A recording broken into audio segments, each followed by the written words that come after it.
YouTubers, and welcome to the first episode here on Madden 22. And this is the Cleveland Browns Dawg Pound TV show.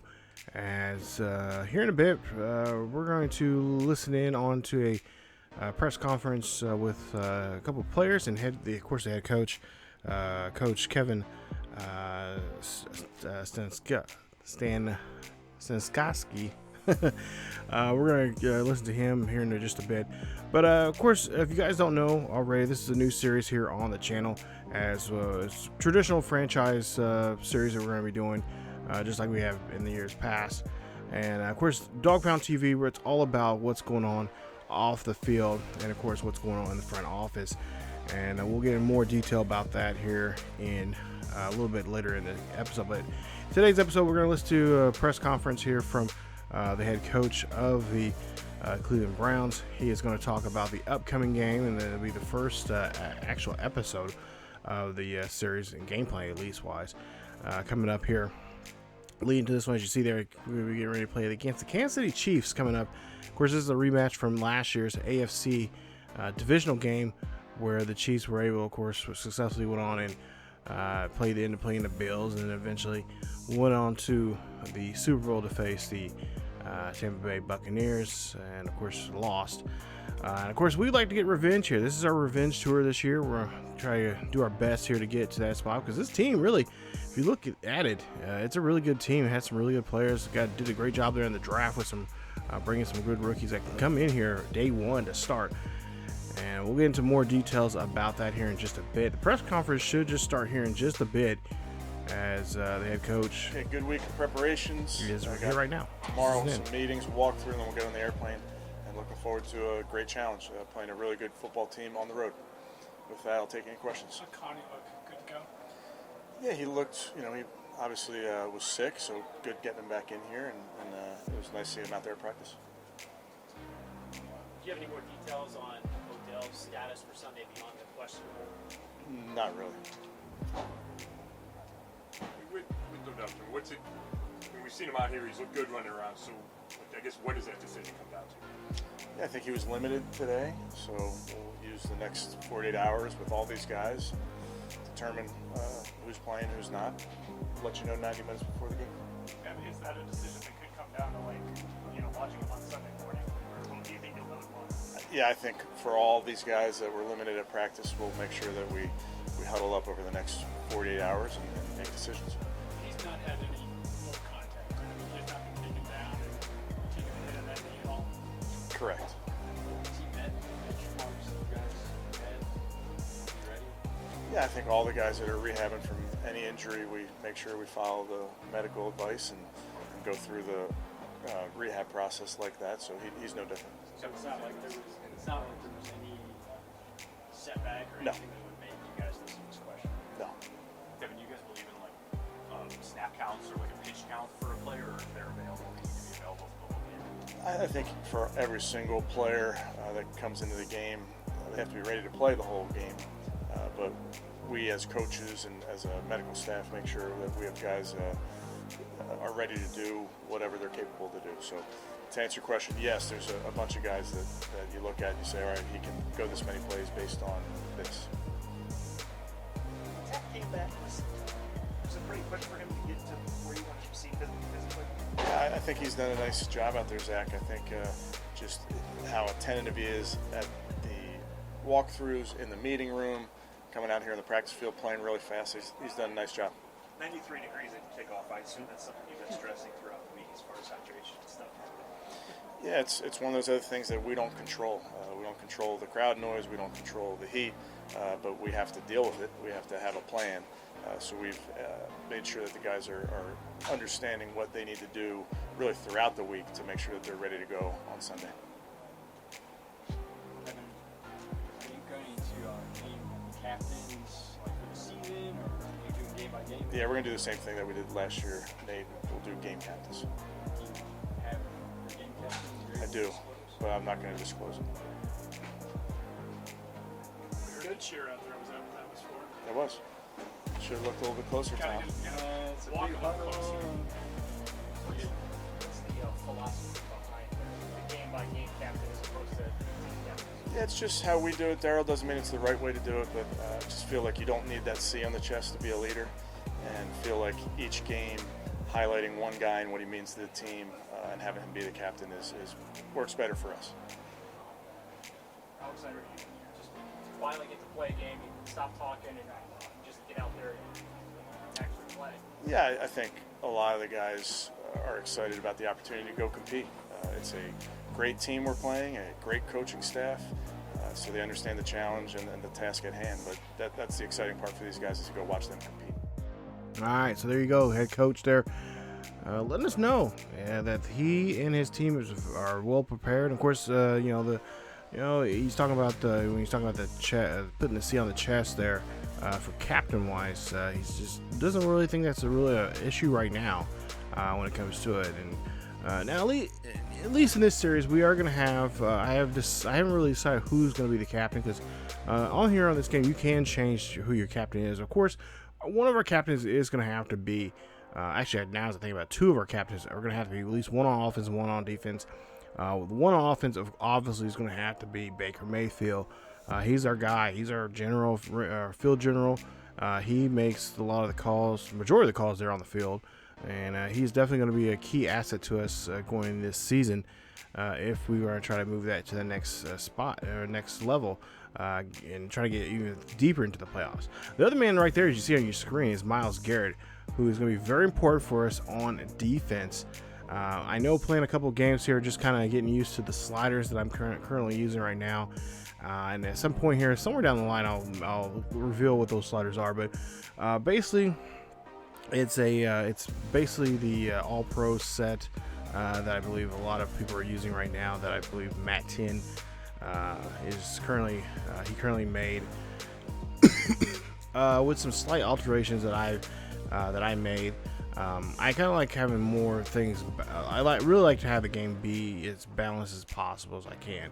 Of course, there's gonna be some things that are gonna kind of be, not in my favor a lot of times there. But for the most part here, I try to make it balanced here, where you have some pretty exciting games. Against teams that you play that are really good, which like Tampa Bay and a couple others here in the league. You're gonna have to really. It's gonna be a dogfight. I kind of really enjoy those games. Sometimes you're on the bad end of them, but at the same time too, you get a decent gameplay out of it. So that's what I've been kind of working on for the last couple of weeks now, leading up this series. Of course, most importantly, waiting for the sliders set, or not the sliders set, the scouting, new scouting system they have here on the game, and we'll talk more about that actually in the next episode here of Dawg Pound TV. But yeah, I'll show you guys those slider sets maybe in another video. But for the most part here, those are two guys that I know, at least in this universe of this franchise here. Those two guys are going to be our two main captains. A third captain, probably maybe OBJ or probably Jarvis Landry. So those are guys that are probably kind of the candidates right now for the team for captain wise. And of course, the Kansas Chiefs, they're well known to be a team that can just really, great offense, even a better defense. And it's, and one thing is going to have for us, we're going to have to try to stop Mahomes. Right now, we got, I believe it is Kareem Hunt talking about actually his former team here in his interview. I know we talked about this in January, but you're still going back to Kansas City. What's it feel like? It feels good, get to play the team, that put us out last year, and, we get to come up with a big-time opponent, and it'll show us where we're at early, so can't wait. There's still some personal feelings just because of your history there? I wouldn't say, personal, but, yeah, I definitely want to be able to knock these guys off the first weeks. It's always like that, but it's another game. I want to win every game we play, so they just in the way, and no tough, hard feelings, but I'm coming trying to win. You played there before, Kareem. Is that one of the louder stadiums in the NFL? It's the loudest stadium I've ever played at, and I've been on their side before, so I was like, I don't know how the heck offenses really, can think with all this noise, so we're going to have to figure it out and, play hard and fast. Kind of off of that, I know you guys do the crowd noise a lot here. Does it get close? Is it? I mean, I know they practice it for a reason, but does it get close to how loud it is there? I don't even think you can. There's no way to practice it. It's There's no way to. I don't think practice it, but we try. It gets loud here when we have the crowd noise, but you know that's a different type of loud.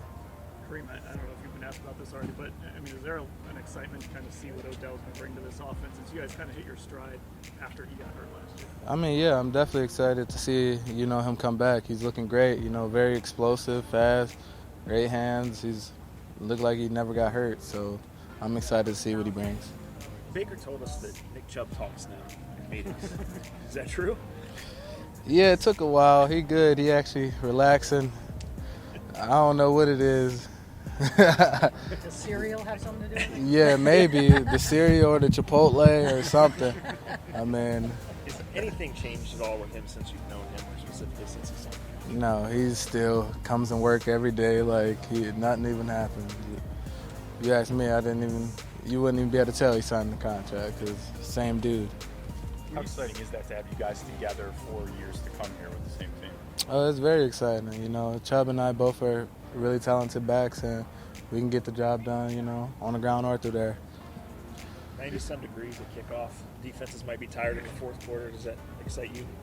I mean, yeah, it excites me, but I'm trying to wear them down all game. Hey, how much trash talking went on with Kelsey this summer when you guys were together? Man, a lot, not too much.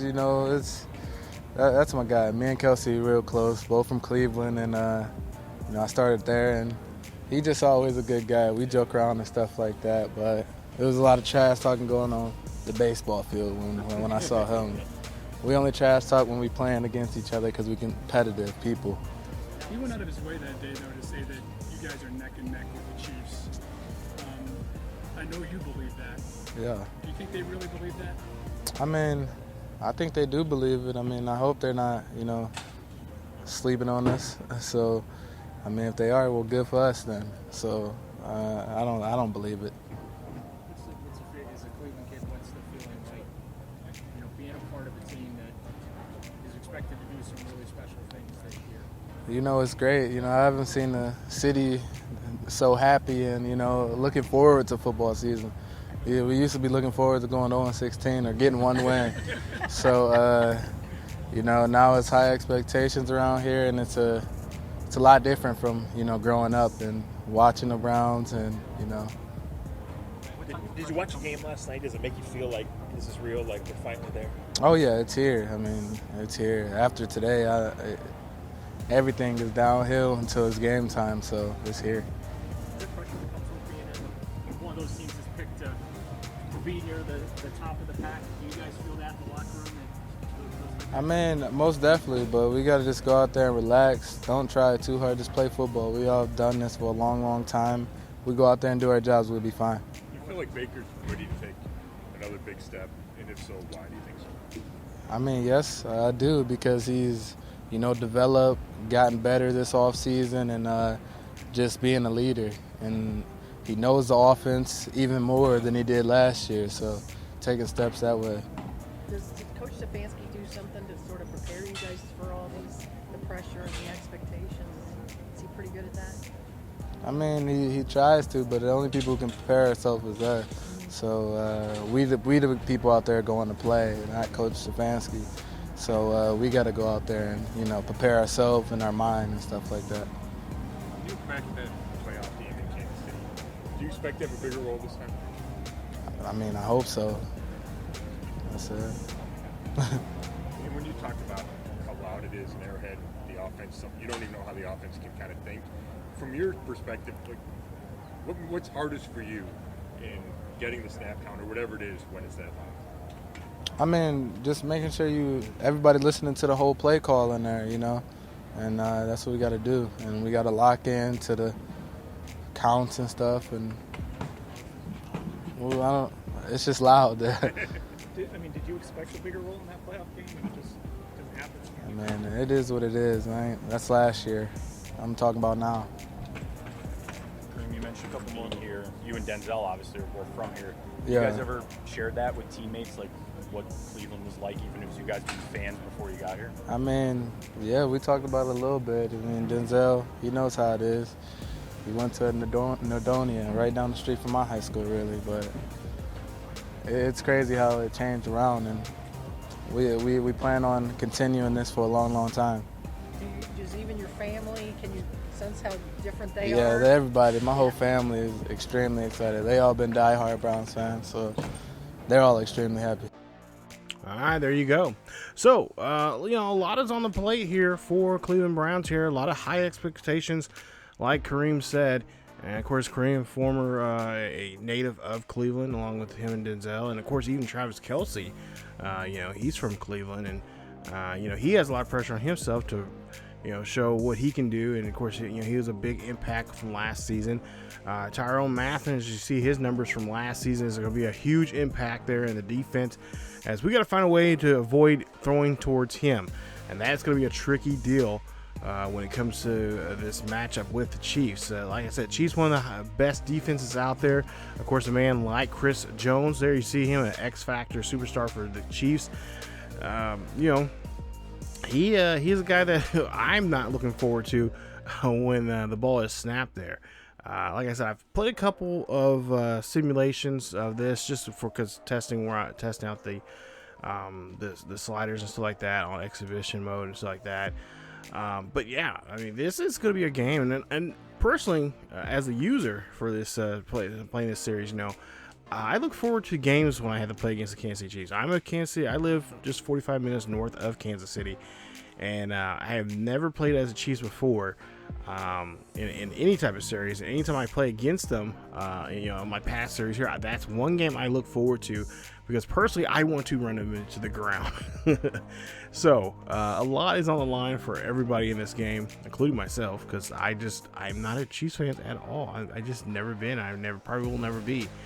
But yeah, Chris Jones, a guy there, we're going to definitely watch out for defensively. He's a great pass rusher, can easily put Baker Mayfield into the ground there. And of course, our job is to keep Baker Mayfield upright and be able to give him enough time to look down the field and throw to his huge targets that he has, which like OBJ, like Landry, and even like he mentioned Nick Chubb in that clip there about that.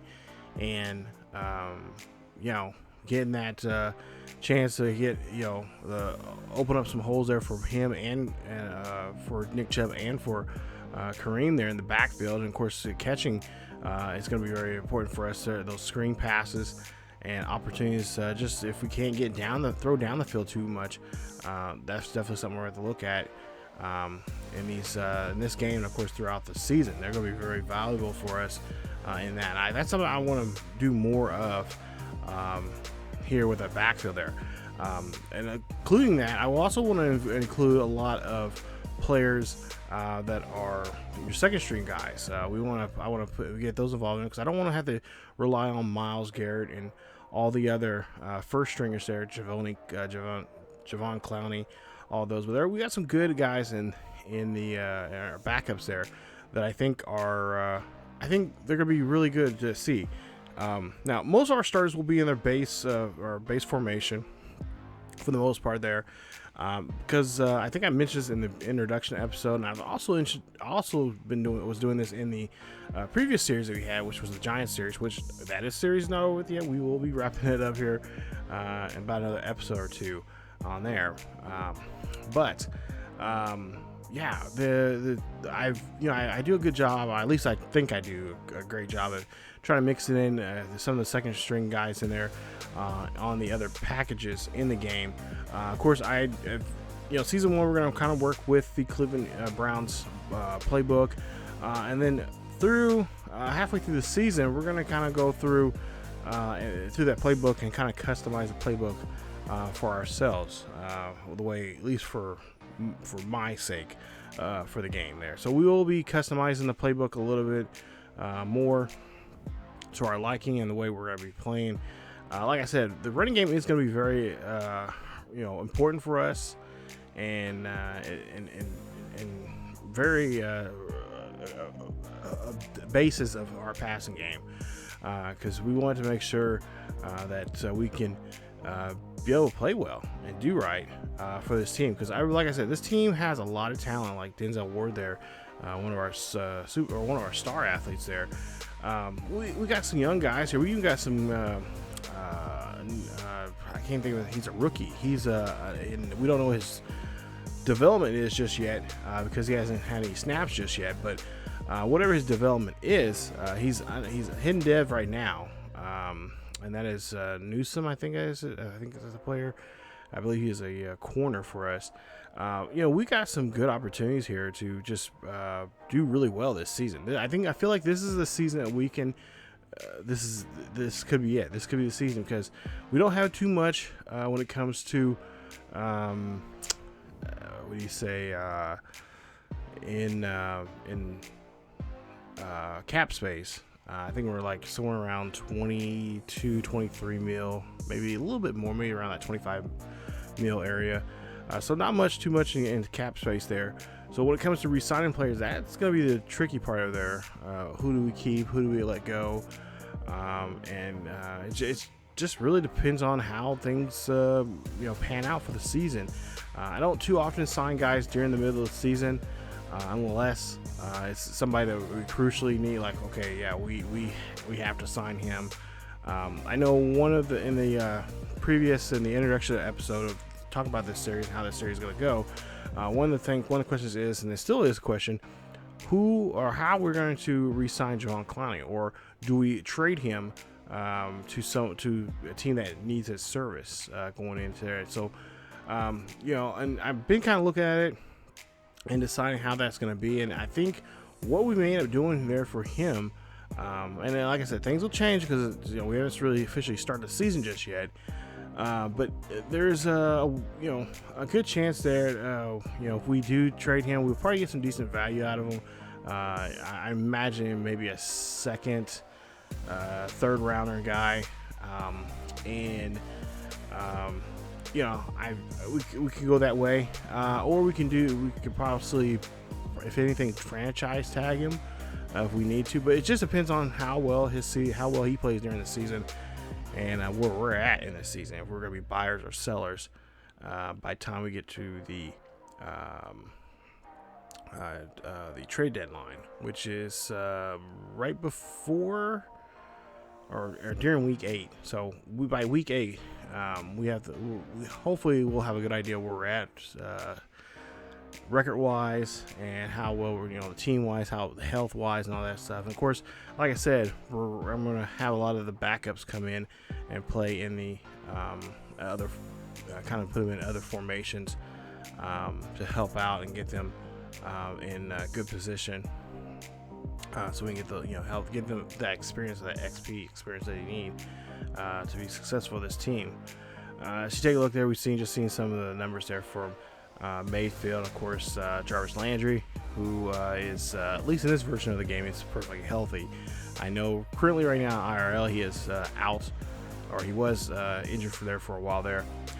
Remember, these settings were started, or at least the roster is set up from week 1, but at the same time, not everything is exactly the same when it comes to injuries like that. So there might be some players that are out for the whole season in IRL, but in this series they may have, they may be out for a couple of weeks or vice versa. So, I tried my best, but with the late start of this series, because of the scouting report, scouting system, the new scouting system in the game, I didn't want to start this series and then have to okay, hey, let's reboot it and go from there. I didn't want to do that. I know there's a lot of people right now on YouTube that are happening to do that right now, and I just like, no, I can wait.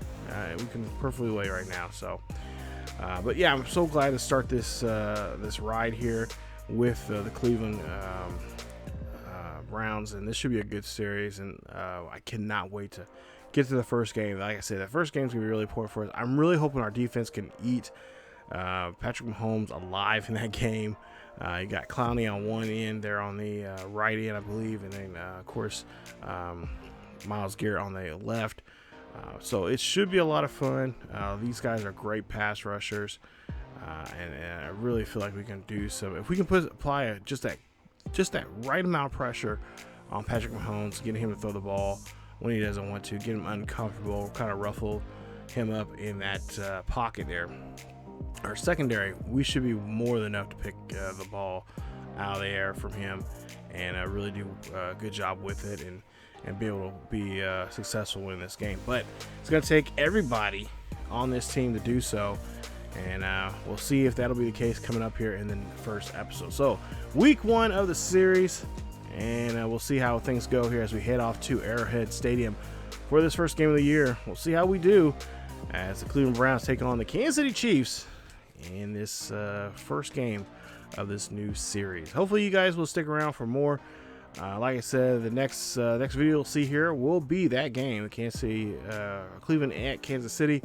Should be a good one. And then after that, I think we'll have a quick video about the scouting system. We'll show you guys the first mock draft. By then, I think they have the first mock draft, or at least show you guys the who our scouts are. Actually, it's not the mock draft; it's the first scouts. So we'll show you who the scouts are. We'll show you who the players are, because the players you guys will see in this upcoming draft for the spring will be players from our Holland Scotty series. Yes, you'll see some of those I believe this is the first draft class. So yeah, so it should be the first draft class. I've been waiting to put this together for a long time now. Originally it was supposed to be on the Giants series, but since we've kind of wrapped it, we've trying to get that wrapped up here. Now we're just going to go ahead and bring it over to, I made the draft classes. They're already done. Actually, the first 2 draft classes are already done for this series. So we'll get that started here very, very soon here on the channel. But that is it for me, you guys. If you guys did enjoy today's episode, please leave a like. Don't forget to subscribe if you happen to be new. Hit that bell notification so you guys can be notified of this series or any other series here on the channel. And trust me, you want to be notified about this series, because it's going to be a lot of fun. It's going to be a little bit more in depth of the series, especially when we talk about the upcoming draft class that's been inserted in this one with the players from the Holland Scotty series. You'll want to be involved. So, and we'll talk more about that coming up in another Dawg Pound episode. But that's it for here. As always, again, keep each other healthy, take care of yourself, and I'll see you guys next time.